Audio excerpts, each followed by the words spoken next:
Shalom Bapak Ibu Jemaat Gereja Baptis Pertama Bandung. Selamat datang di ibadah jam doa Rabu kita pada saat ini. Kita bersyukur karena pada saat ini Tuhan memberikan kita kesehatan, sehingga pada saat ini kita mau jam doa untuk memulai ibadah kita. Kita mau Puji Tuhan, kita mau menyanyikan Lingkupiku.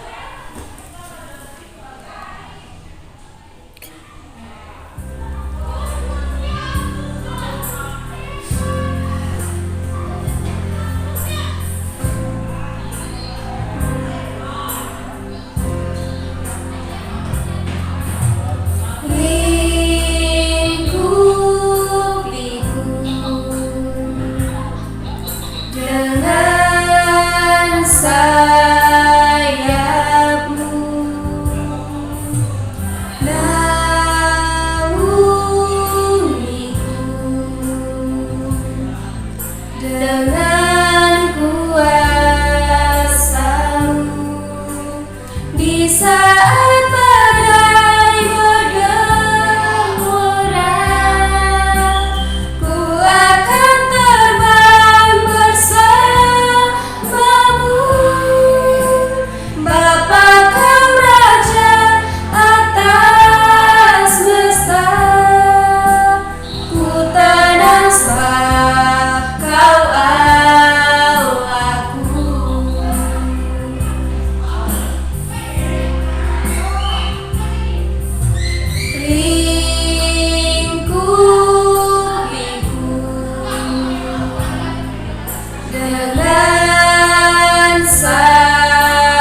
kita berdoa.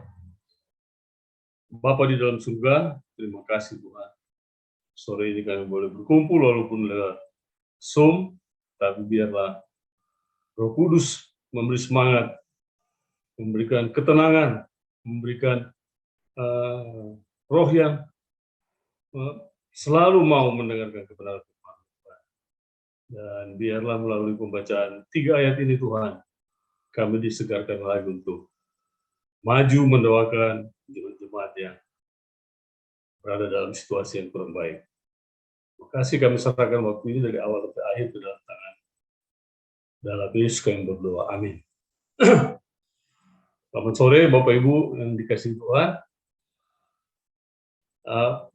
Sore ini saya dapat bagian dari Kolose 4 ayat 12 sampai dengan 14. Mungkin Mas Dodi bisa tayangkan kan ya? Kalau bisa ditayangkan, minta tolong siapa? Pak Edi yang baca. Salam dari Epafras kepada kamu. Ia seorang dari antaramu, hamba Kristus Yesus yang selalu bergumul dalam doanya untuk kamu, supaya kamu berdiri teguh sebagai orang-orang yang dewasa dan yang berkeyakinan penuh dengan segala hal yang dikehendaki Allah. Sebab aku dapat memberi kesaksian tentang dia, bahwa ia sangat bersusah payah untuk kamu dan untuk mereka yang di Laodikia dan Hierapolis. Salam kepadamu dari Tabib Lukas yang kekasih dan dari Demas. Terima kasih Pak Edi. Sore ini kita akan sharing ya, bagaimana kerinduan daripada Paulus, Timotius, dan juga Epafrus. Mereka rindu bagaimana caranya supaya jemaat-jemaat ini tidak terpengaruh. Ya, makanya surat ini ditulis oleh Paulus ketika jemaat-jemaat mereka mengalami ajaran yang kurang benar.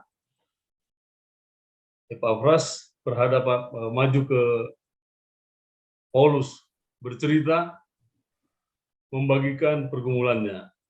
Nah, pertanyaannya, siapakah Epafras ini? Epafras, dia adalah murid dari Paulus. Dia bertobat ketika Paulus pergi melayani mereka di Kolose. Nah, Epafras ini sendiri adalah orang Kolose, dan dia bertobat pada saat Paulus mengadakan pelayanan di sana. Nah, kalau kita lihat di sini, ayat 12 dikatakan, salam dari Epafras kepada kamu. Ia seorang dari antaramu, hamba Kristus Yesus, yang selalu bergumul dalam doanya untuk kamu, supaya kamu berdiri teguh sebagai orang yang dewasa dan yang berkeyakinan penuh dengan segala hal yang dikehendaki Allah. Nah, apa yang disampaikan Paulus, apa yang disampaikan oleh Epafras, sebetulnya kita juga sudah melakukan. Kita belajar dari hamba-hamba Tuhan yang terdahulu ya. Nah, di sini saya lihat bahwa Epafras ini rindu sekali bagaimana supaya jemaat yang sudah bertobat dan jemaat-jemaat yang baru bisa dilepaskan, bisa dibawa ke dalam rumah Tuhan, bisa dibimbing kembali untuk mereka bisa percaya ataukah mendapat penguatan baru bagi mereka yang sudah percaya Tuhan. Epafras ini dia sudah menerima Tuhan Yesus secara pribadi. Dia yakin sekali bahwa dia akan diselamatkan. Dalam penggembalaan, karena dia juga sekaligus jadi pendeta di Kolose, dia melihat ada ketidaktaatan.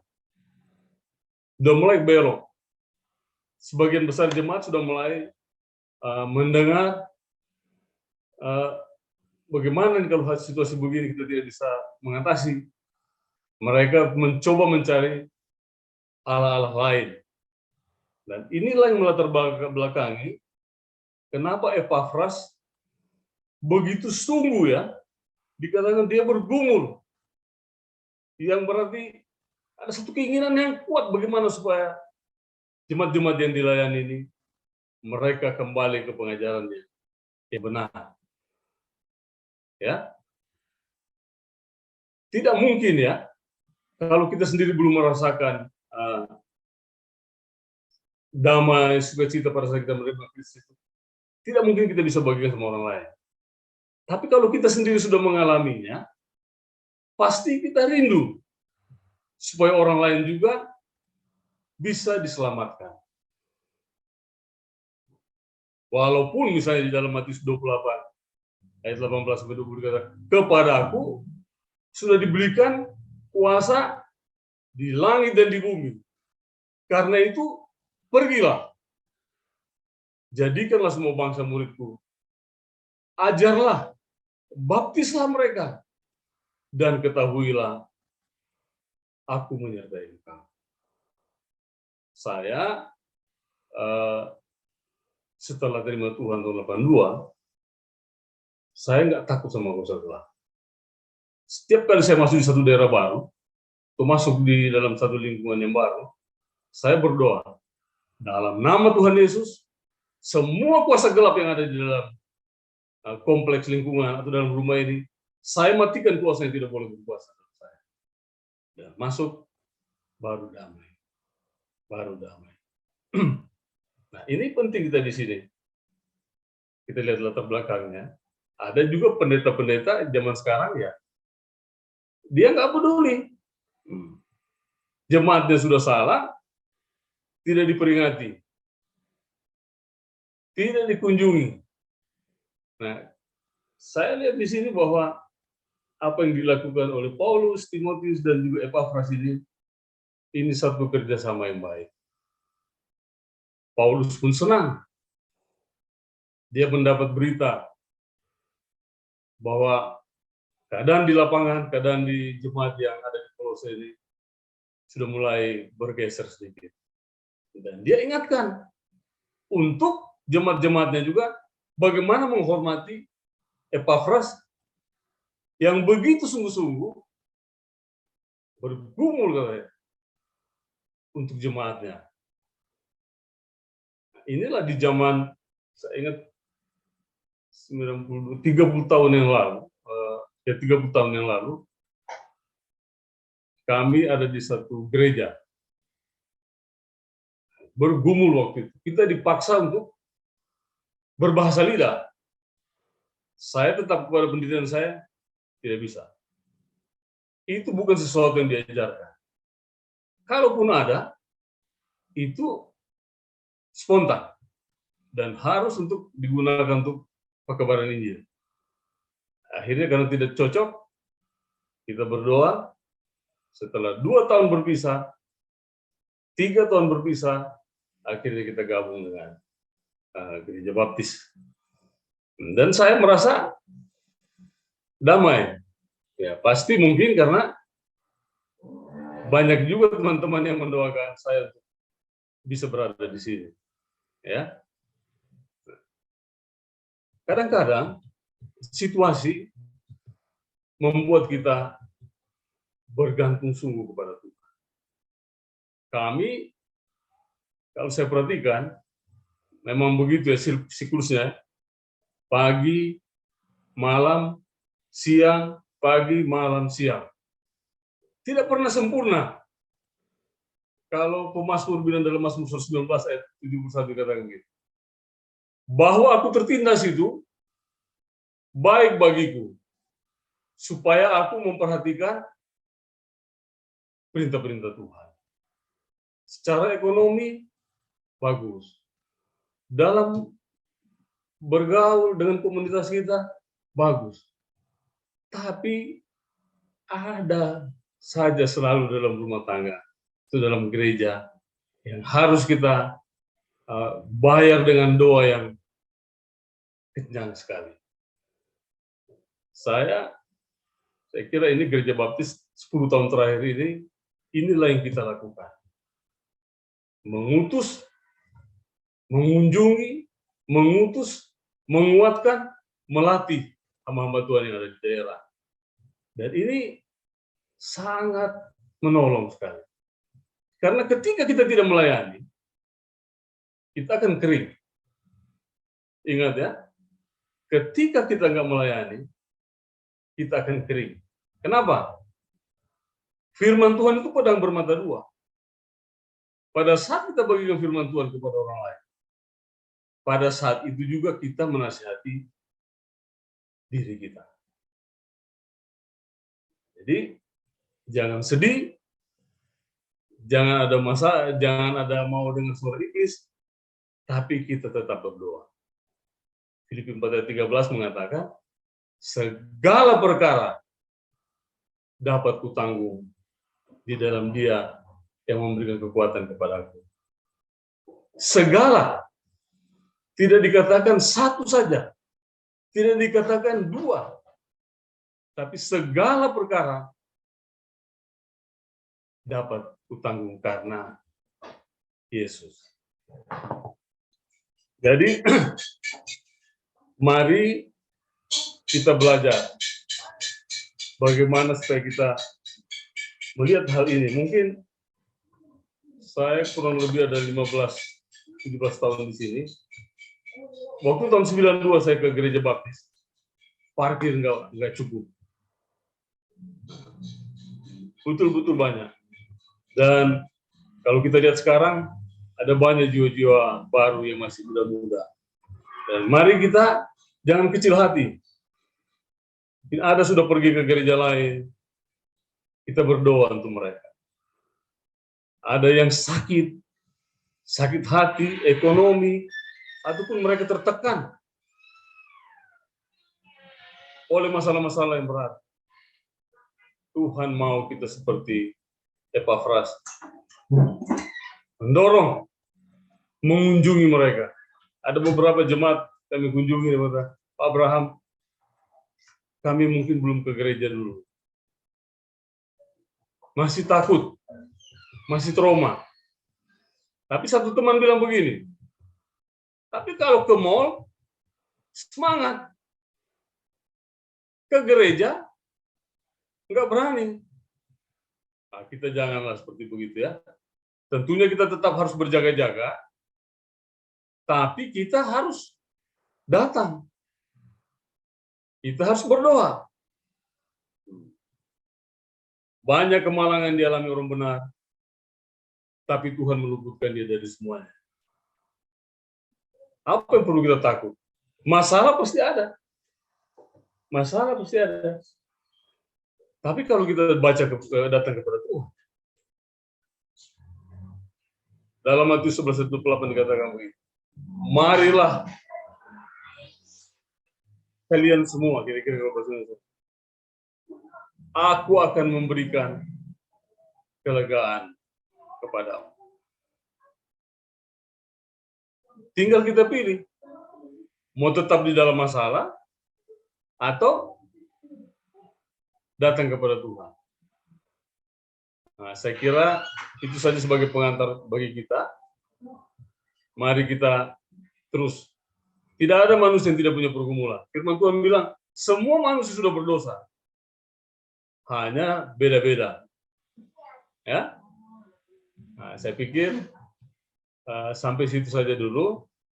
Mari kita tiru Paulus dan Epafras. Tetap sungguh, walaupun ada tantangan. Maju terus kita. Karena ada Yesus yang selalu memberikan jalan keluar. Tuhan memberkati. Ya, mari kita berdoa. Terima kasih Tuhan Yesus. Kami percaya bahwa Tuhan sudah memberikan firman kepada kami. Supaya kami tidak takut. Karena segala kuasa di langit dan di bumi adalah milik Tuhan. Dan Tuhan memerintahkan kami supaya pada saat kita menerima Kristus, kita harus pergi memberitakan Injil, mengajar, membaptis, dan ketahuilah bahwa Tuhan menyertai kita sampai kepada kesudahannya. Biarlah melalui renungan yang singkat ini Tuhan, kami percaya bahwa kalau kami mau ikut Tuhan, walaupun ada masalah, tapi Allah terus bekerja untuk mendatangkan kebaikan bagi kita semua. Terima kasih Bapa, terpuji namamu dalam Yesus kami berdoa.